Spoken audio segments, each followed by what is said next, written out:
बिस्मिल्लाहिर्रहमानिर्रहीम। आज हमारा जो टॉपिक है माइटोसिस को लेके। अच्छा, माइटोसिस में होता ही क्या है? दरअसल में हमारे पास जो सेल्स हैं ना, ये तमाम जानदार छोटे छोटे बेसिक यूनिट से मिलके बने। उन बेसिक यूनिट्स को हम बेसिकली सेल कहते हैं। और ये जो बेसिक यूनिट्स होते हैं ये बेसिकली फैक्ट्रीज होती हैं। सो हम जैसे कि मिसाल देते हैं कि जितने भी जानदार हैं वो छोटे सेल्स से, तो वो जो सेल्स हैं वो फैक्ट्री ऑफ लाइफ कहलाती हैं। ठीक है, माइटोसिस। अच्छा, अब वो जो सेल है ना, उससे दो सेल, दो से तीन, तीन से चार, जितने भी सेल्स हैं बनते हैं। तो उन सेल्स के बनने के कई तरीक़ेकार हैं। ठीक है, उनमें से एक तरीक़ेकार जिसको हम माइटोसिस कहते हैं। माइटोसिस में बेसिकली क्या होता है, एक सेल दो सेल में डिवाइड होता है। फ़र्ज़ करें एक सेल है छोटा सा, और उसमें जो है ना वो 10 क्रोमोसोम्स हैं। तो ये सेल क्या होगा, दो सेल्स में डिवाइड हो जाएगा। ये दो सेल्स में डिवाइड हो गया ये एक सेल। ठीक है, तो इनमें भी क्या होगा, नंबर ऑफ क्रोमोसोम 10 ही रहेंगे। अच्छा, ये जो 10 है ना, ये क्रोमोसोम्स को ज़ाहिर करता है। जब हम माइटोसिस या मियोसिस करते हैं तो उसमें क्रोमोसोम के तादाद को यकीनन काउंट करते हैं। ठीक है, अब देखें ये क्रोमोसोम्स तादाद होती क्या माइटोसिस में।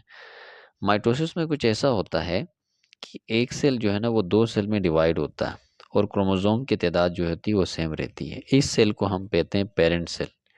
इसे कहते हैं पेरेंट सेल। और इस पेरेंट सेल से दो सेल्स बने, इन्हें हम डॉटर सेल्स कहते हैं। इन्हें हम डॉटर सेल्स कहते हैं। तो क्रोमोसोम माइटोसिस में क्या होता है, इसमें ये होता है कि पेरेंट सेल, जो पेरेंट सेल होता है, पेरेंट सेल डिवाइड्स, यानी पेरेंट्स का जो सेल होता है, खुलिया होता है, वो तकसीम होता है into two daughter cells. Two daughter cells, two daughter cell. Parent cell जो होता है वो टू डॉटर सेल में डिवाइड होता है, पहली बात। अगली बात है कि नंबर ऑफ क्रोमोसोम देखें, यहाँ 10 हैं। नंबर ऑफ क्रोमोसोम 10 हैं। तो जितने क्रोमोसोम पेरेंट्स में हैं, इतने क्रोमोसोम की तादाद क्या है, डॉटर्स में भी है। यानी क्रोमोसोम की तादाद क्या रहती है, सेम रहती है। तो हम दूसरा पॉइंट कहते हैं क्रोमोसोम्स, नंबर ऑफ क्रोमोसोम्स।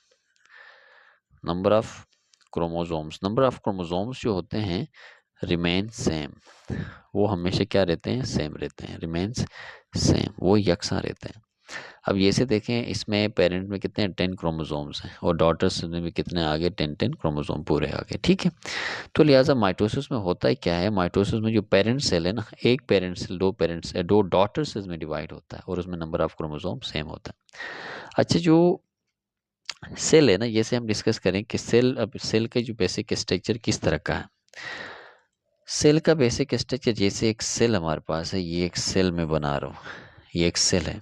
इस सेल के अंदर ये एक बीच की एक चीज़ होती है, इसको न्यूक्लियस कहते हैं। न्यूक्लियस के जहाँ एक छोटा सा एक और एरिया होता है जिसको न्यूक्लियस कहते हैं। ठीक है, और उसके बाद ये एरिया इसका साइटोप्लाज्म कहलाता है। साइटोप्लाज्म के अंदर बहुत सारे ऑर्गेनिज्म मौजूद होते हैं। ठीक है, लेकिन हम यहाँ दो चीज़ें, ये जो है ना, ये जो हमारे पास एक और ऑर्गन जहाँ मैं बना रहा हूँ, चीज़ें हैं ना जो इसके अंदर हम डिस्कस करेंगे, ये इसका है सेल मेम्ब्रेन।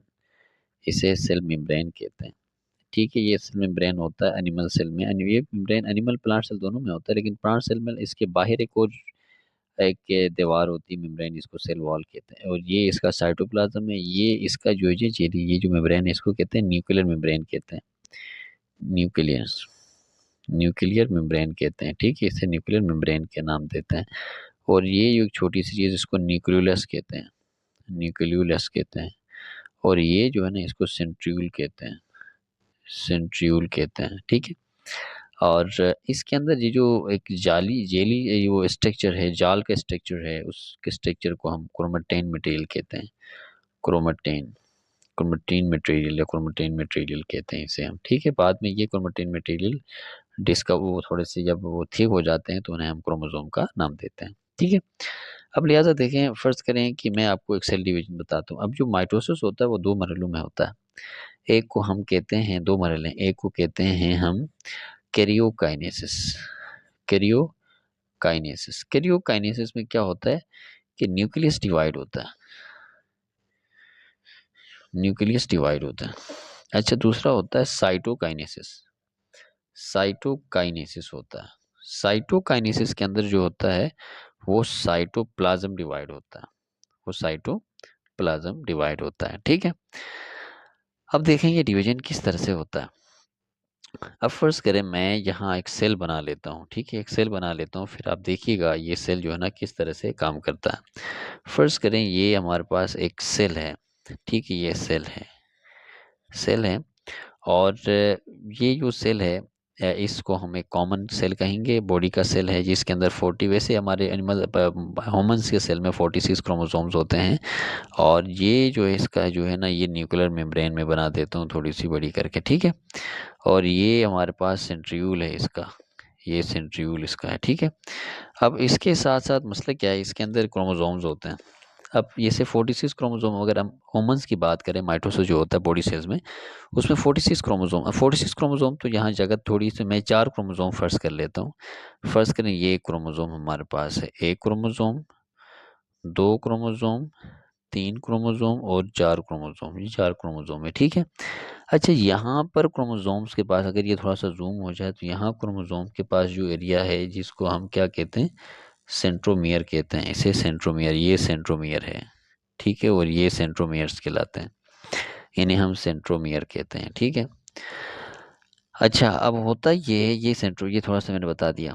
अब जनरल नहीं बता रहा, अब होता ये कि सेल डिवाइड होने से पहले, डिवाइड होने से पहले इसके अंदर एक फेज होता है, डिवाइड होने से पहले, इसको कहते हैं इंटरफेस, इंटरफेस कहते हैं। अच्छा, इंटरफेस में क्या होता है, इंटरफेस में दो काम होते हैं। एक, सेल की, सिंपली सेल की ग्रोथ होती है, सेल ग्रोथ होती है इसके अंदर। और सेल क्या करता है, प्रिपेयर करता है फॉर डिवीजन, प्रिपेयर होता है, प्रिपेयर होता है फॉर डिवीजन, यानी खुद को डिवीजन के लिए सेल क्या कर देता है, तैयार कर देता है, ठीक है। ये दो चीज़ें होती हैं, और भी एंजाइम्स वगैरह बनते हैं, इसमें डीएनए बनता है, इसमें डीएनए बनता है, डीएनए बनता है और एंजाइम्स इसके अंदर बनते हैं। अच्छा, इसके अंदर क्रोमोसोम्स बनते हैं, ठीक है। ये सारी चीज़ें जो है ना वो इंटरफेस के अंदर बनती हैं। तो सेल डिवाइड होने से पहले जो फेज़ होता है उसे इंटरफेस कहते हैं।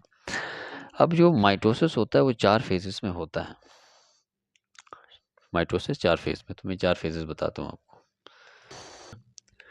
अब हम डिस्कस करेंगे phases of mitosis, phases of mitosis, mitosis के जो फेजेस हैं उस पर बात करेंगे। जिन्हें वाला देखिएगा, माइटोसिस का फेजेस क्या है।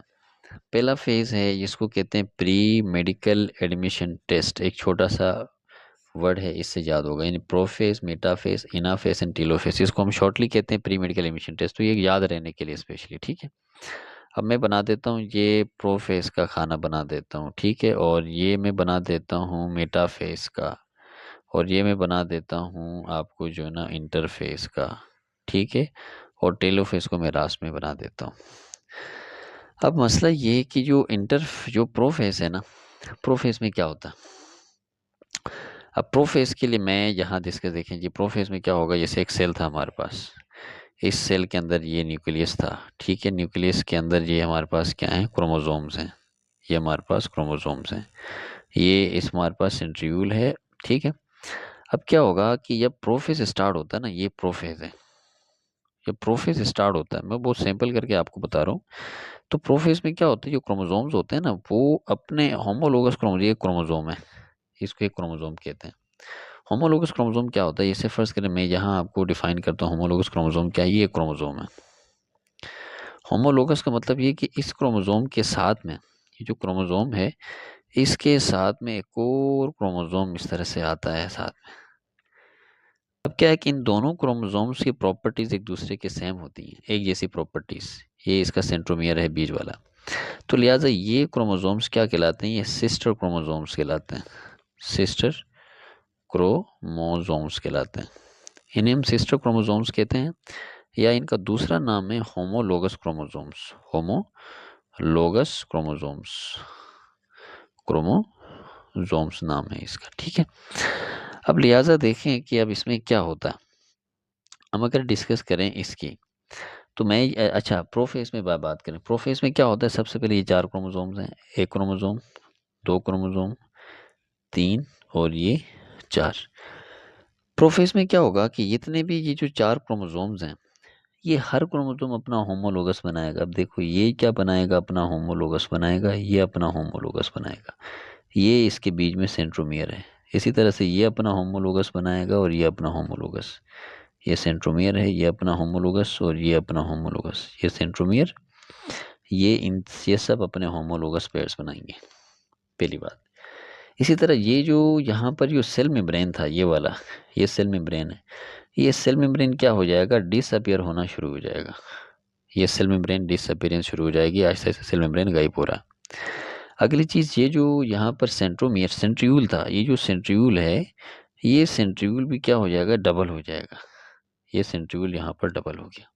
इसको हम किसका नाम देंगे, प्रोफेस का नाम देंगे। तो प्रोफेस में दो चीज़ें हुई, एक तो हर क्रोमोसोम ने अपना होमोलोगस बनाया, जैसे ये क्रोमोसोम था, इसने अपना होमोलोगस। अच्छा, बेसिकली तो हम वैसे देखें, इसके दो दो दो चार, तो ये चार हैं तो चार का दुगना हो गया, लेकिन हम इसको दो नहीं एक क्रोमोसोम मानेंगे। इसको भी दो नहीं एक क्रोमोसोम, इसको भी इनको पेयर्स हैं, बहरहाल होमोलोगस क्रोमोसोम के। तो लिहाजा इस होमोलोगस क्रोमोसोम को one chromosome, two, three and four, वैसे ऐसा नहीं है, इसके अंदर देखें दो क्रोमोसोम नजर आ रहे हैं आपको। अब होगा क्या कि ये तो प्रोफेज था हमारे पास, प्रोफेज के बाद हमारे पास जो स्टार्ट होगा वो होगा मेटाफेज। मेटाफेज में देखें क्या होता है। मेटाफेज में क्या होगा कि जितने भी क्रोमोसोम्स हैं ये चारों, देखो वैसे तो क्रोमोसोम बहुत सारे हैं हमारे उस बॉडी सेल्स के अंदर, लेकिन हमने चार फर्ज किए। तो इसमें क्या होता है, ये जो प्लेन है बी सी, इसको इक्टोरियल प्लेन कहते हैं। इक्टोरियल प्लेन, ये सारे क्रोमोसोम्स क्या हैं कि इक्टोरियल प्लेन में खुद को अरेंज कर देंगे। ये इक्टोरियल प्लेन है, ये अरेंज कर दिया खुद को, ये इक्टोरियल प्लेन, ये इक्टोरियल प्लेन में खुद को अरेंज करेंगे इस तरह से। इक्टोरियल कहते हैं जैसे इक्वल प्लेन, जैसे अर्थ का होता है ना, इक्टोरियल प्लेन ज़मीन का सेंटर है, इस सेंटर में खुद को लाके ये अरेंज कर, ठीक है। अब क्या है कि उसके बाद ये जो सेंट्रियूल था ये तो यहीं पे ही है, दूसरा सेंट्रियूल यहीं पे है। अगला पहला काम देखो, मेटाफेज में जो पहला काम हुआ है ना, मेटाफेज के अंदर जो पहला काम हुआ है वो ये हुआ है कि जितने भी क्रोमोसोम थे उन्होंने इक्टोरियल प्लेन में खुद को अरेंज किया। दूसरा, ये जो निकल मेम्ब्रेन थी, ये निकल मेम्ब्रेन स्पिंडल फाइबर्स में कन्वर्ट हो जाएगी, इसको स्पिंडल फाइबर कहते हैं, इसको माइटोटिक अपरेटस भी कहते हैं। इस तरह स्पिंडल फाइबर में क्या हो जाएगी, कन्वर्ट हो जाएगी, ये इस तरह से स्पिंडल फाइबर में कन्वर्ट हो जाएगी, ठीक है। अब देखें, ये जो इसको कहते हैं, ये हमारे पास है spindle fibre, spindle fibre, fibre कहते हैं धागे को, कन्वर्ट हो जाएगी, ठीक है।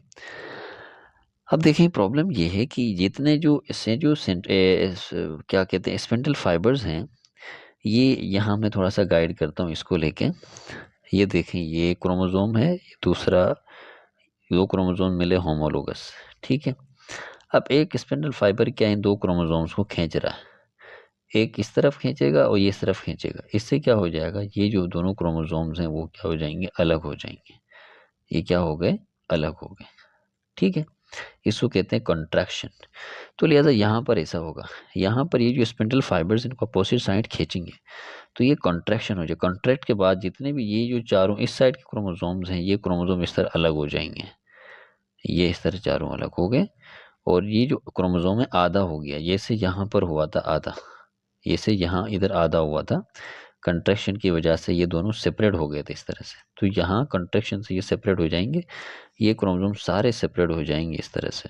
सेपरेट होने के बाद ये इस तरफ चले गया, ये अगला इस तरफ चला गया, इस तरफ चला गया, तीन चार क्रोमोसोम, ठीक है ना, इस तरह हो गया। ये इनका हमारे पास क्या है, ये इसको सेंट्रोमियर कहते हैं इसे, ये सेंट्रोमियर है। और ये सारे क्रोमोसोम क्या हो जाएंगे, इस तरह से इस स्पिंडल फाइबर के साथ, यूं स्पिंडल फाइबर के साथ हो जाएंगे इस तरह से। ये स्पिंडल फाइबर लाके इनको इस तरह से क्या कर देगा, कंट्रैक्शन से ये सेपरेट हो जाएंगे। और उसके बाद ये जो स्पिंडल फाइबर है ना, ये दोबारा से किस में कन्वर्ट हो जाएगा, ये दोबारा से सेल मेम्ब्रेन में कन्वर्ट हो जाएगा। और ये जो स्पिंडल फाइबर है दोबारा से ये स्पिंडल फाइबर से क्या बन जाएगा, सॉरी न्यूक्लियर मेम्ब्रेन बन जाएगा, न्यूक्लियर मेम्ब्रेन बन जाएगा, ये सेंट्रीओल इसका, ये सेंट्रीओल इसका। अब देखें, हुआ ये है, अभी यहाँ प्रोफेज से लेकर ये प्रोफेज का एरिया है, ये मेटाफेज का है, और ये जो एरिया जो मैं आपको समझा रहा था ये एनाफेज है, एनाफेज। तो नहीं, एनाफेज तक क्या हुआ है, प्रोफेज, प्रोफेज, मेटाफेज, एनाफेज, यहाँ तक टोटल न्यूक्लियस डिवाइड हुआ है, ठीक है। लिहाजा इस पूरी डिवीजन को हम क्या कहते हैं, कैरियोकाइनेसिस, कैरियोकाइनेसिस कहते हैं इसे। कैरियोकाइनेसिस का मतलब क्या है कि न्यूक्लियस इनका क्या हो गया, डिवाइड हो गया। ठीक है, अब अगला मरहला इसका क्या है, उसके बाद अगली जो चीज़ इसकी है वो है टेलोफेस। टेलोफेस, टेलोफेस है। अब टेलोफेस में क्या हुआ, ये जो न्यूक्लियर मेम्ब्रेन है ना, ये तो डिवाइड तो हो गया, न्यूक्लियस डिवाइड हो गया। टेलोफेस में क्या होगा कि साइटोप्लाज्म डिवाइड होना शुरू हो जाएगा। यानी इस तरह से ये जो साइटोप्लाज्म है, देखो न्यूक्लियोप्लाज्म यहाँ क्रोमोसोम तो मौजूद है, ये साइटोप्लाज्म आधा हो जाएगा इस तरह से, ये साइटोप्लाज्म इस तरह से आधा होना शुरू हो जाएगा। ठीक है, और साथ में क्या है कि साथ में ये जो क्रोमोसोम्स हैं, जैसे 4 क्रोमोसोम हैं, ये जो 4 क्रोमोसोम्स हैं, ठीक है, ये 4 क्रोमोसोम्स क्या हो जाएंगे इस तरह से, देखें ये न्यूक्लियस में अंदर मौजूद है, ये न्यूक्लियस है इनका, ये न्यूक्लियस है इनका 4 क्रोमोसोम का। ठीक है, ये न्यूक्लियस आ गया इनका, और ये इनका सेंट्रीब्यूल है, ये 4 क्रोमोसोम यहाँ पर हैं, ये इनका सेंट्रोमियर है, ये 4 क्रोमोसोम जैसे आ गए, ये इनका न्यूक्लियर मेम्ब्रेन आ गया। ठीक है, उसके बाद फाइनली क्या होगा, फाइनली ये जो दो साइटोप्लाज्म्स थे ये भी कम्प्लीटली इस तरह से अलग हो जाएंगे। अलग होने के बाद एक छोटा सा कंप्लीट सेल साइटोप्लाज्म इसमें है, छोटे से 2 डॉटर सेल्स बन जाएंगे। तो लिहाजा इस डॉटर, ये एक डॉटर सेल, ये दूसरा डॉटर सेल, ये 2 डॉटर सेल्स हैं, इन्हें हम डॉटर सेल कहते हैं, डॉटर सेल्स कहते हैं। तो हुआ क्या कि इन डॉटर सेल्स के अंदर, इन डॉटर सेल्स के अंदर, ये जो डॉटर सेल्स थे, इन डॉटर सेल्स के अंदर देखें नंबर ऑफ क्रोमोसोम क्या हो गए, थोड़ा सा मैंने जूम करता हूँ आप लोगों को, ये नंबर ऑफ क्रोमोसोम्स क्या हो गए इसके अंदर सेम है। ठीक है, आप देखें कितने क्रोमोसोम है, 1 2 3 4, 4 क्रोमोसोम इस सेल में, 1 2 3 4 4 इस सेल में। इवन जहाँ देखें आप, तो जो पेरेंट सेल जहाँ से जिसको हमने लिया था शुरू में, ये जो पेरेंट सेल लिया था इसमें भी 4 क्रोमोसोम थे, इसको आप पेरेंट सेल लें, पेरेंट सेल लें, पेरेंट सेल। तो इस पेरेंट सेल में भी कितने क्रोमोसोम थे, 4 क्रोमोसोम थे, और यही जो 4 क्रोमोसोम हैं डॉटर सेल में भी हैं। ठीक है, तो ये माइटोसिस कहलाता है। तो आप होप कि आपको माइटोसिस समझ में आ गया होगा। Thank you very much.